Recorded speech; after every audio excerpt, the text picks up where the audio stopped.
Tony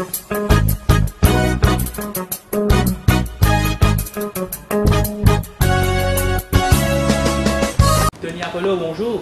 Bonjour. Alors, pendant la semaine, nous avons un débat budgétaire et Marc Soflin. Que vous pensez de débat budgétaire? Bon, qui m'a pensé, premièrement, m'a choqué que la population n'est plus intéressée avec un budget. Pour la première fois dans l'île Maurice, quand ils présentent un budget, quand tout le monde pas causé. Normalement, le budget, quand vous présentez, tous les jours, alors, c'est même qui vous tendez.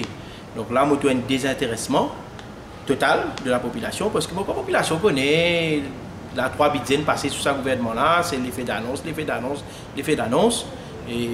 pas rien de concret. C'est une des bonnes raisons, et en plus là, une annonce quelque chose qui comment dire, il reprend dans ancien budget, il recuit, il redit à nous. Donc moi, je ne pas attendre de grandes affaires, parce que je connais, c'est encore une fois, c'est l'effet d'annonce, juste pour dire nous faire un budget. Donc, surtout qu'il y a beaucoup d'affaires importantes.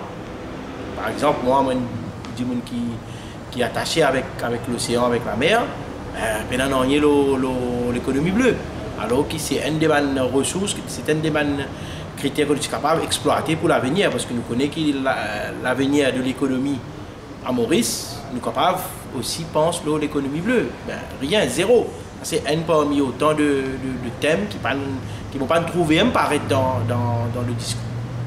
Et justement, est-ce que vous pensez qu'il y a certains projets réalisables ou tout pas réalisables? Bon, on va faire des démagogie dans un budget, dans quelque chose qui est normal et réalisable dans le sens qui est ongoing. Bon, déjà, pour venir annoncer dans le budget pépérancimé, c'était l'ambulance, c'est pas mal d'affaires qui nous viennent annoncer, c'est pas mal d'affaires ongoing de ministère en ministère.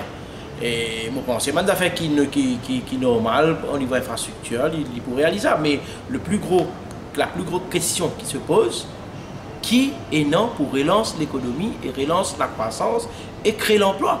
C'est ça la plus grande question de la population, surtout les gens qui suivent l'économie d'un pays, et l'investisseur qui intéresse nous peut de nous autres pour venir Maurice après un budget pareil. Et vous pensez que le Premier ministre vous a resigné en tant que ministre de l'économie? Bon, déjà, au pays, le Premier ministre vous a resigné. Déjà, il n'est pas supposé mettre Premier ministre, il ne passe comment nous dire, il ne passe par l'impôt.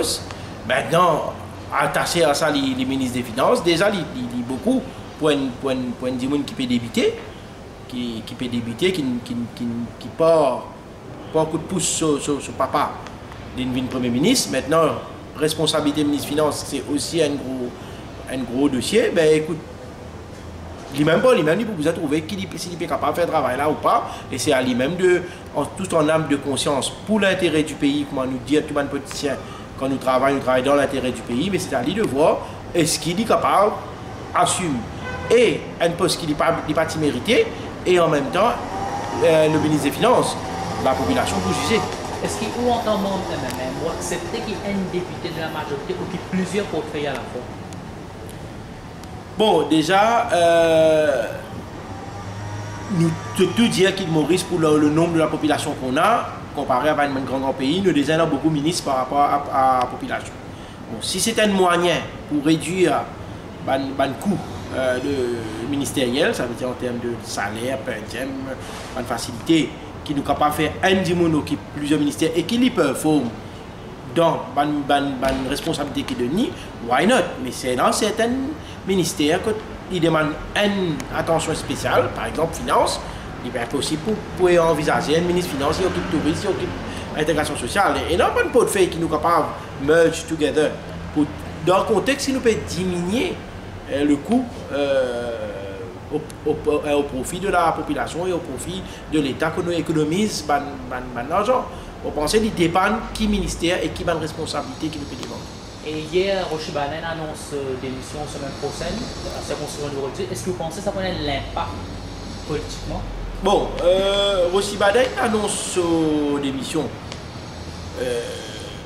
Il peut avoir l'impact politiquement dans le sens qui est-ce qu'il vraiment pour démissionner.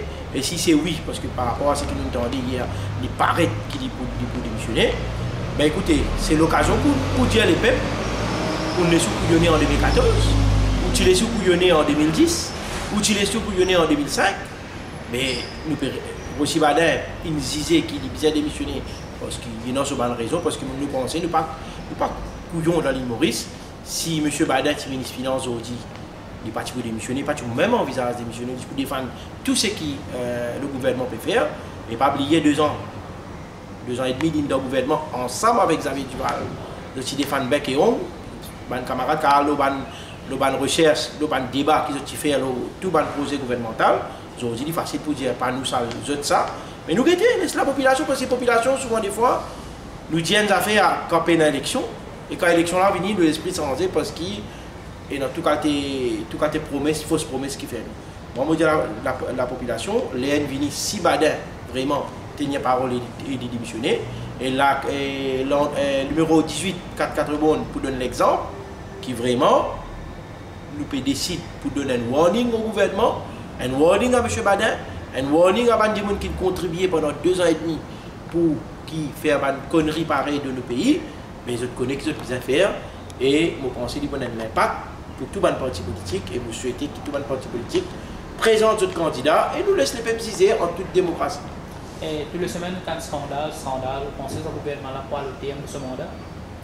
Écoutez, nous pas pour là pour venir faire le scandale là, il est tellement habitué qu'il dit pour ça il commence à vivre normal. En fait, tous les matins quand nous levons, nous payons à la radio pour connaître qui prochain scandale.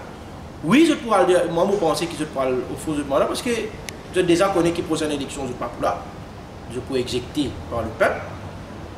Banna surprise, je ne vis au pouvoir, je ne pas espérer pour venir au pouvoir, je vis au pouvoir. Maintenant, il y a un nouveau qui peut-être dans notre carrière politique, je ne pas expecte, je peux ministre, ou bien je ne pas expecte même qu'ils soient un parlementaire. Je ne viens pas par surprise, mais je pense que je peux tenir au bout. Le fait que je une majorité dans le Parlement, je peux tenir au bout, jusqu'à à moins que les peuples décident autrement. De toute façon, à la fin de la journée, c'est les peuples qui est le maître du jeu.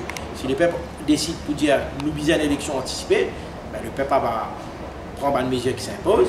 Mais moi, je pense que ça va c'est pas une raison parce qu'il n'est pas facile pour les gens qui ne pas expectent pour là. Je peux gagner un grand privilège, je peux quitter ça. Déjà, je peux dilapider le pays, mais si je suis capable de dilapider plus encore et qu'ils peut-être je ne même pas penser pour revenir encore aux prochaines élections. Donc, on pensait de parler au fond de ce mandat, malgré que je connais qu'ils se paient dans le soutien du peuple. Vraiment, partie de la circonscription numéro 12, qui mood vous trouvez de la circonscription numéro 12 vis-à-vis même. Écoutez, numéro 12, c'est qui surprenant. Moi, j'ai la chance, mon habitant de la circonscription, de vivre plusieurs élections, de plusieurs députés qui servent la circonscription. Ben écoute, numéro 12, c'est toujours pareil. Donc, pas oublier qu'il est dans le numéro 12, nous dans Maïbo, qui est un des plus vieux villages qui est dans Maurice, que nous n'avons pas fait beaucoup de choses en termes historiques, en termes touristiques, en termes ressources, et dans la pêche qui nous est capable de développer. Là, nous avons l'aquaculture qui est autour de la circonscription.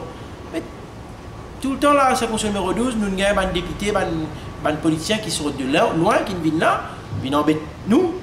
Après ça, une fois fini Eli, vous allez lever 5h du matin par les autres. Que d'autres rester, et non même sans numéro de téléphone. Mais moi, je pense que moi, je suis là. Et malheureusement, souvent, des fois, on fait des élections. Avant l'élection, plus du monde dit, ben, Denis, en tant qu'habitant de l'endroit, il mérite ce sens pour servir à la circonscription. Quand l'élection vient, nous connaissons comment ça déroule, l'argent communal.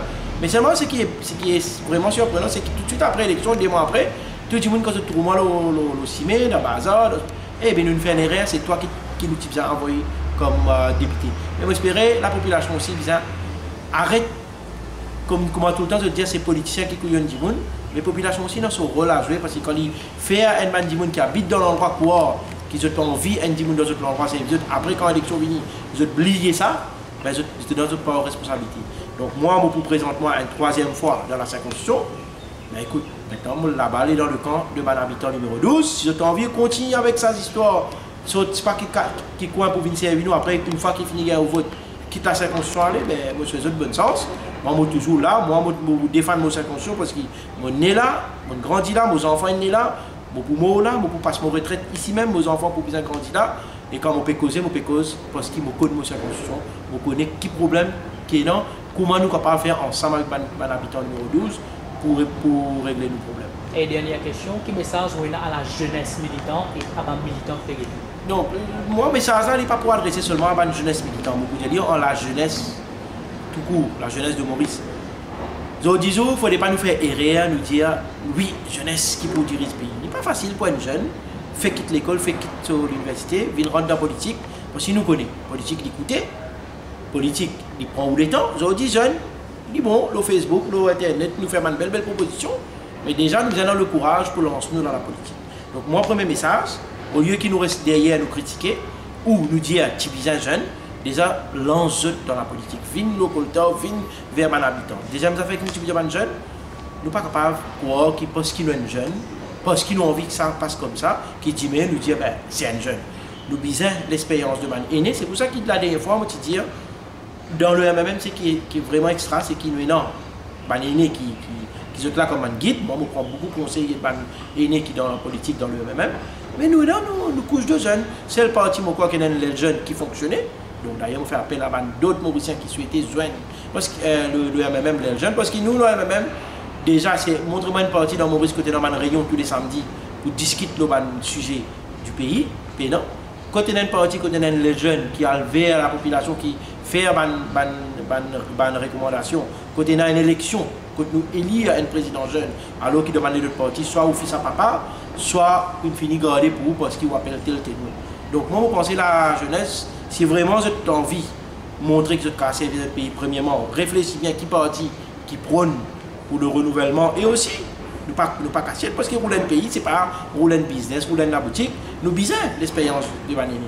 Et aujourd'hui, les jeunes qui nous bisent, des gens propres, des gens intègres, des gens qui ne sont pas coquins, des gens qui ne peuvent pas montrer les doigts. C'est ça la référence qui nous bisent. Donc, qui référence qui nous est c'est camarade Paul Raymond Béranger. Moi, pour redire, si quelqu'un est capable de montrer moi quelque chose, qui est capable de dire moi, qui fait pas besoin de suivre camarade Béranger, ok, mais ce cas on dit personne. Et moi-même, challenge, je dis, pourquoi un gouvernement qui ne succède, je ne suis pas content qu'il y ait un petit dossier brûlant, le camarade Paul, pour capable d'investir dans la politique, mais non. Donc, la jeunesse, nous besoin d'un guide, comme un bateau. Si un bateau, nous avons un bon capitaine qui a l'expérience, avec ce équipage qui est jeune, ben, écoute, dans tout, dit comme ça, hein, ou donne cours dans l'université, c'est un groupe qui est dans l'expérience, qui donne cours à un jeune. Dans l'école, meilleur professeur, c'est souvent un qui fait une belle carrière, qui est dans l'expérience, mais ils délivrent, et les autres élèves viennent plus haut qu'ils autres. Donc, l'appel qu'ils m'ont fait, réfléchis bien, et nous, aujourd'hui, les jeunes nous réclament un monde honnête, propre, équipé dans aucune tasse. Et ça, moi, je dis fièrement, et moi, je suis fier d'être dans le MMM, et les jeunes, nous avons place pour eux, nous pouvons faire place pour eux, rejoignez-nous, parce que l'avenir, c'est le MMM. Denis Apollon, merci. Merci beaucoup.